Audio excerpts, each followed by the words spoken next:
కందుకూరు నియోజకవర్గంలో స్వర్ణ ఆంధ్ర స్వచ్ఛ ఆంధ్ర కార్యక్రమం కింద చెత్త నిర్వహణకు చర్యలు చేపట్టారు.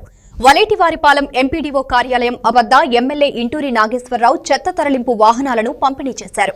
శాఖవరం, వలేటివారిపాలెం, పోకూరు పంచాయతీలకు ట్రాక్టర్ ట్రక్కులు, 13 పంచాయతీలకు 14 ఆటో రిక్షాలను అందజేశారు. చెత్తకు బదులుగా చిల్లర సరుకులు అందించే స్వచ్ఛ రథాన్ని కూడా ప్రారంభించారు. ఈ సందర్భంగా ఎమ్మెల్యే మాట్లాడుతూ గ్రామాలను చెత్తరహితంగా, పరిశుభ్రంగా తీర్చిదిద్దడమే లక్ష్యమన్నారు. పంచాయతీలకు నిధులు సమృద్ధిగా ఉన్నాయని, వాటిని రోడ్లు, త్రాగునీరు, శ్మశానాల అభివృద్ధికి వినియోగించాలని సూచించారు.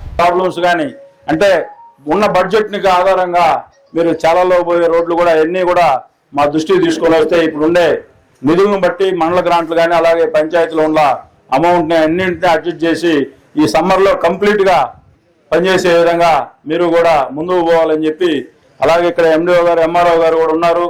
మళ్ళా కంప్లీట్ గా ఎంఆర్ఓ ఆఫీస్ మీద మన మండలంలో చాలా నెగిటివ్ ఉంది, పనులు అవ్వడం లేదని అందరూ కూడా మా దృష్టికి తీసుకొస్తా ఉన్నారు. నేను కూడా అంటే విఆర్ఓ షార్టేజ్ ఉన్నారు, పంచాయతీ సెక్రటరీలు షార్టేజ్ ఉన్నారు. తప్పనిసరిగా వచ్చే నెలలో వచ్చే నెలలో ట్రాన్స్ఫర్లు ఉంటాయి, అన్నింటినీ కూడా ఫిల్ చేసి ఈ మండలంలో ఎవరికి కూడా ఇబ్బందులు లేకుండా పనిచేయాలని చెప్పి ఎండిఓ గారికి, ఎంఆర్ఓ గారికి కూడా చెప్తా ఉన్నా. తప్పకుండా ఈ సొంత మండలం మాకు మీరు చిత్తశుద్ధితో పనిచేస్తేనే ఈ మండలంలో కూడా మంచి పేరు వస్తుందని చెప్పి మీరు కూడా డెవలప్మెంట్ సహకరించాలని చెప్పి సందర్భంగా తెలియజేసుకుంటూ